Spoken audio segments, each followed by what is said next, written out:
Emily paid her sister Megan's rent for a year. Then she found out Megan had bought a house and had forgotten to tell her. Emily was on her way to pick up groceries when she saw it. She almost didn't stop.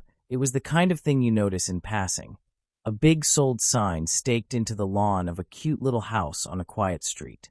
But something caught her eye. The car in the driveway. Megan's car. Emily slowed down, blinking in confusion. Megan's car had a dent on the side from when she'd backed into a pole last year, so Emily knew it was hers. But why was Megan parked here? At first, Emily thought maybe Megan was visiting a friend, or house-sitting. It didn't make sense. Megan was barely making ends meet. That's what she told Emily every time rent was due, and she didn't have the money. That's why Emily had been covering her rent for the past year, scraping by and working extra hours just to help her. Emily pulled over, heart beating faster now. Megan walked out the front door laughing, holding a set of keys. Emily stared. Keys. She wasn't visiting. She lived here. The real estate agent next to Megan shook her hand, saying something Emily couldn't hear. Megan was beaming like she'd just won the lottery. Emily's body felt weirdly light, like she wasn't really there. She stepped out of her car and walked toward her, legs moving on autopilot. Megan looked up, saw her, and the smile froze on her face. Emily. Hey. Megan's voice was too high, too bright. Emily stopped in front of her, staring at the keys in Megan's hand. You bought a house. Megan hesitated for half a second, just long enough for Emily to see guilt flash in her eyes. I was going to tell you, she said quickly, shoving the keys into her pocket like that would make them disappear. Things moved really fast. Things moved really fast. The words echoed in Emily's head like static. She had been struggling to keep her own bills paid while covering Megan's rent, thinking Megan was barely keeping her head above water, and the whole time Megan was saving for a house. Emily's voice came out sharper than she intended. You told me you had no money. Megan let out a nervous laugh. I mean, I didn't for rent, but I was working on getting my future set up, making smart moves. Smart moves, Emily repeated, stomach twisting. Megan had let her believe she was broke while putting all her money into a down payment. Emily worked overtime. She cut back on her own spending. She skipped vacations. She stayed in a tiny apartment with secondhand furniture, so her sister wouldn't lose her place.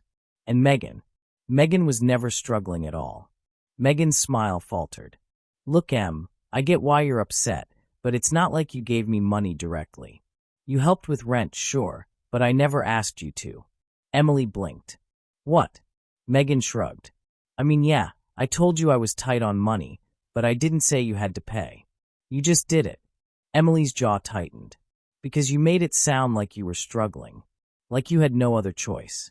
Well, yeah, Megan said, shifting her weight. I didn't have money for everything. I had to prioritize. You were in a more stable position, so it just made sense. Emily's chest felt tight. More stable, Megan? I barely had enough to keep up with my own expenses. I took extra shifts. I skipped things I wanted to do because I thought you needed help. Megan's face darkened, her voice turning defensive. It's not like you were sending me cash. You were just paying my rent. And it's not like I was wasting money. I was investing in something real. Something real. Emily stared at her, disbelieving. So let me get this straight. You let me pay your rent while you put your money into a house. And now that you have it, you think that makes it okay. Megan sighed like she was exhausted by Emily's reaction. Emily, I was going to tell you when. After you picked out the furniture? After the housewarming party. Emily cut in. Megan rolled her eyes. I knew you'd react like this. Emily let out a breath, shaking her head. You knew I'd be angry because you knew it was wrong. Megan didn't answer. That was all Emily needed to know. She turned and walked back toward her car. Emily, come on, don't be like that, Megan called after her. Look, if you're upset, I'll make it up to you. You can come stay here whenever you want. I'll even let you use the guest room. Emily got in her car and slammed the door before Megan could finish. As she drove away, her hands were shaking. Not just from anger, from humiliation. She'd been played. She'd spent a year struggling to make ends meet, thinking she was helping her sister, thinking she was keeping Megan afloat. And Megan had never needed help at all. Emily gritted her teeth, gripping the wheel tighter. Megan had let her sacrifice, and didn't even feel bad about it. She didn't go home right away. She drove around for nearly an hour, gripping the wheel so tightly her knuckles ached. She was too angry to sit in silence, too restless to be alone with her thoughts. Every time she replayed the conversation, heat rose in her chest all over again. Megan had tricked her. And the worst part, Megan didn't even feel guilty. She actually tried to make Emily feel stupid for getting mad. It was a pattern. It had always been a pattern. Emily just hadn't let herself see it. Growing up, Megan was the one who got away with things. Emily was the responsible one, the dependable one, the one who never made trouble. If something needed to be done, Emily did it. If Megan needed help, Emily was expected to give it. And if Emily ever complained, she was being selfish. Mom used to say it all the time. Emily, just help your sister. She's younger than you. Emily, don't make such a big deal out of it. She looks up to you. Emily, you're so lucky to be so independent. Megan just needs a little more help. At some point, Emily stopped questioning it. It was just how things were. She was the one who had to be responsible, keep things running, be the glue. Megan got to be the one who made mistakes, got second chances, and was forgiven every single time. Like the time Megan stole money from Emily's savings jar when they were kids. Emily had been saving for months to buy a new bike. She counted the bills every night, excited to finally have something of her own. Then one day, half of it was gone. Emily told Mom. Mom barely reacted. Megan, did you take your sister's money? Megan shrugged. I needed it. And that was the end of it. No punishment. No apology. Nothing. Mom turned to Emily and said, Don't make a fuss. It's just money. You can earn it back. Emily remembered staring at her, confused. Why did it matter less just because it was hers? Megan was the one who took it, but Emily was the one being told to get over it. It happened again and again. Megan would screw up, and Emily was supposed to pick up the pieces. When they were teenagers, Megan got caught cheating on a test. Instead of facing consequences, she begged Emily to help. You're smarter than me. Just take the retake for me. They won't even notice. Emily said no. Megan cried. Mom got involved. Emily, why can't you just help your sister? You don't want her to fail, do you? Megan didn't fail. But she didn't learn anything either. Why would she? Every time she messed up, someone fixed it for her. And it was almost always Emily. Emily had thought, stupidly, that things would change when they got older. That Megan would grow up, take responsibility for herself, stop expecting Emily to handle everything. She was wrong. Here she was, a grown woman who had spent an entire year covering her sister's rent while Megan saved for a house. And Megan didn't even have the decency to feel bad about it. Emily slammed her foot down a little harder on the gas pedal. Megan's voice echoed in her head. Yeah, I told you I was tight on money, but I didn't say you had to pay. You just did it. Like it was Emily's fault. Like she had tricked herself into believing Megan needed help. But Megan had let her. Encouraged it. Megan had no problem taking and taking and taking, as long as Emily was willing to give. Emily wanted to scream. Instead, she drove home, parked in her tiny apartment lot, and sat in the dark, staring at the dashboard. She thought about all the times she'd told herself Megan would do the right thing, that this time would be different. She'd been wrong every time. She wasn't. She going to be wrong again. Emily woke up the next morning with a headache and a pit in her stomach. Sleep hadn't dulled the anger. If anything, it was worse. After a night of replaying everything, she wasn't just mad at Megan. She was mad at herself. She had let this happen. She had let Megan manipulate her, take advantage of her, walk all over her, just like always. And Emily knew exactly why. Every time Megan did something selfish, the family made Emily feel like the bad guy for standing up for herself. This time would be different. She wasn't going to let Megan twist it until it became Emily's fault. Emily grabbed her phone and called. Megan answered on the third ring, voice way too casual. Hey sis. You good? Are you home? Emily asked. Yeah. Good. I'm coming over. Can we just talk later? No. 10 minutes. Emily didn't give Megan time to craft another excuse. 10 minutes later, she pulled up to her sister's house. Not the tiny apartment Emily had been paying for. Her house. Emily parked and took a steadying breath, pushing down the fury bubbling in her chest.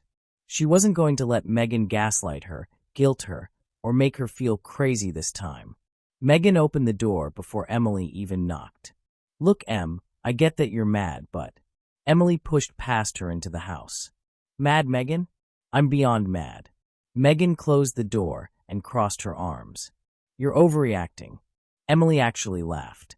You let me pay your rent for a year while you saved up for a house, and now you're standing in that house telling me I'm overreacting. Megan sighed dramatically, like she was bored already. I didn't make you pay, Emily. You offered. Because you lied, Emily said, jaw clenched. You made it sound like you were struggling, like you had no money. You let me think you were one step away from losing your apartment while you were using me to save for a house. Megan's expression flickered, then she shrugged. So what? It worked, didn't it? Emily felt like she'd been punched. Are you serious? You act like I stole from you, Megan scoffed. I didn't. You covered rent because you could. I was saving for my future. At my expense, Emily said. Megan threw up her hands. Oh my God, you act like you're poor. You're fine. You have a job. You're not living on the street. I don't get why you're making this such a big deal. Emily took a breath to keep from screaming. She had worked herself to exhaustion so Megan could put money away, and Megan was acting like it was nothing, like Emily didn't matter. Something inside Emily snapped. You are the most selfish person I have ever met. Megan rolled her eyes. Right, because wanting to build a life makes me selfish. No, because you let me sacrifice everything for you while you lied to my face. Because you only care about yourself. Because you don't feel even a little guilty that I was struggling while you stashed money away. Megan scoffed. You're so dramatic. Emily turned to leave. You know, Megan called, you'd be happier if you weren't so bitter all the time. Emily froze. Bitter. That's what Megan thought. Not that Emily had been used. Not that Megan had done something wrong. Just bitter. Like Emily was mad because Megan had something she didn't. Emily turned back, something dark curling in her chest. I feel sorry for you, Megan. She blinked. What? You're never going to have real happiness because you only know how to take. You don't build anything. You don't earn anything. You just take and take from the people who actually care about you. And one day, there won't be anyone left to take from. For the first time, Megan looked uncomfortable. Whatever, Emily. Emily walked out. She was done. Done making excuses. Done letting Megan drain her dry. Done being the only one who cared. But she should have known it. Wasn't over. Not with her family. The second Emily cut Megan off, the family came after her next. The next day, Mom called. Emily let it go to voicemail. Then came a text. Emily, call me. We need to talk. She ignored it. 2 hours later, Dad called. Then Megan again. By the end of the day, 8 missed calls. Emily finally caved and answered when Mom called again. Emily, Mom sighed. Why are you being so cruel to your sister? Emily nearly dropped the phone. Cruel. Mom launched into it like Emily had kicked a puppy. She's devastated. Emily laughed once, humorless. Oh, she's devastated? That's interesting, because I was pretty devastated when I found out I spent a year covering her rent while she saved for a house. Megan needed help, Mom said, disappointment slipping into her voice. You've always been the responsible one. It just made sense for you to help until she was on her feet. She wasn't struggling, she was lying, Emily said. She was doing what she had to do, Mom said firmly. And now she has a house. Isn't that a good thing? Emily gritted her teeth. Not when she got it by manipulating me. Long pause. Then, you're always so stubborn. You've never been able to just let things go. You mean I don't let people walk all over me? Emily's voice went quiet. She's your daughter, Emily. Family helps each other. And what about me? Emily asked. When have you ever expected Megan to help me? When has she ever done anything for me? Silence. Then, Emily, don't be difficult. Emily closed her eyes. It was never going to change. Megan wasn't the only problem. The whole family was the problem. And Emily was finally done playing her role. She ended the call, stared at the blank screen, and felt something inside her snap. Not in an explosive way. Just silence. A calm, heavy weight. She wasn't mad anymore. She wasn't hurt. She was just done. For the first time in her life, Emily saw things clearly. She had spent years believing she mattered to them as more than the person who cleaned up after Megan's mistakes. But she didn't. To them, she was useful. That was all. And now that she'd stopped being useful, they were turning on her. Emily put her phone on silent, shoved it into a drawer, and left her apartment. She didn't know where she was going. She just needed to move, be anywhere but there, drowning in their voices. An hour later, she was at a cafe on the other side of town, sipping a coffee she didn't even want. People passed by outside, their lives seemingly simple, untouched by this kind of exhaustion. Her phone vibrated. She shouldn't have checked, but she did. A message from Dad. Emily, I really think you need to apologize to your sister. She's upset, and you're being unfair. Unfair. Emily actually laughed out loud, sharp, bitter. Megan had lied, used her, drained her dry, and Emily was the unfair one. She shoved the phone back into her bag. They weren't going to stop. They weren't going to let her leave her role behind. He'd have to make them. The next morning brought another round of missed calls and texts. Emily didn't answer. Then someone knocked on her door. She knew who it was before she looked. Megan stood there, looking exhausted like she hadn't slept. Her expression flickered, like she'd been expecting someone softer, ready to make peace. Emily, can I come in? Why? Emily crossed her arms. Megan let out a short laugh, shook her head, and pushed past her anyway. Typical. What do you want? Emily asked, closing the door. Megan looked around Emily's small apartment, frowning like she'd never really seen it before. Probably because she hadn't. She only visited when she needed something. I get that you're mad, Megan said. I do. But I don't think you understand my side of things. Emily almost laughed. Your side? I had to do what was best for me. That's not a crime. You've always been stable, Emily. Good job. Good head on your shoulders. I knew you'd be fine. Emily just stared. That was the excuse. Because she was responsible, it was okay to use her? So because I'm fine, it's okay to use me? Emily asked. Oh my God, I didn't use you, Megan said, rolling her eyes. Emily raised an eyebrow. Megan hesitated. Okay, maybe I let you help me, but that's what family does. We help each other. No, Megan. Emily's voice was steady. I helped you. You never helped me. Megan blinked. Tell me one time, Emily said, stepping closer.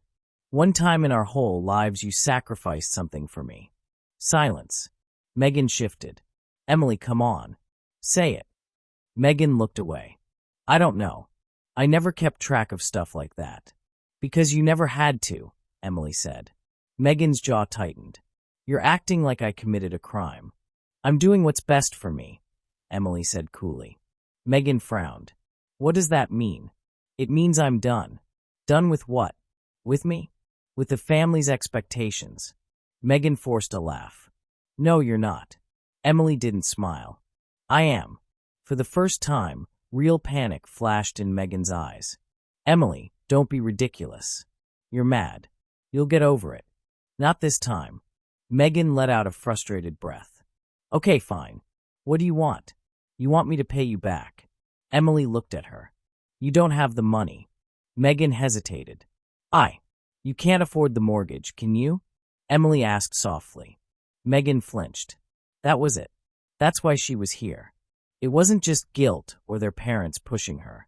She was struggling. She'd come hoping Emily would bail her out. You spent everything, didn't you? Emily said. Megan swallowed. I hope it was worth it, Emily said. Because you're going to have to figure it out on your own. Oh, So now you don't care if I lose my house? Megan shot back. I care that you finally deal with the consequences of your choices. You're so cold. No, Emily said simply. I'm finally looking out for myself. Megan's lips pressed into a thin line. She opened her mouth to argue more, but then she saw something in Emily's face, something she couldn't manipulate. And for the first time, she knew she had lost. Fine. Whatever. Megan turned and walked to the door, gripping the handle. She hesitated. You know, you're not as strong as you think. You'll be back. Emily smiled. No, Megan. I won't. Megan walked out. Emily shut the door and locked it. Then she stood in the quiet, feeling something she hadn't felt in a long time. Peace. Because for the first time in her life, Emily had chosen herself. And she wasn't going back. Thanks for watching. If you enjoyed the story, please like, subscribe, and leave a comment with your thoughts. See you in the next video.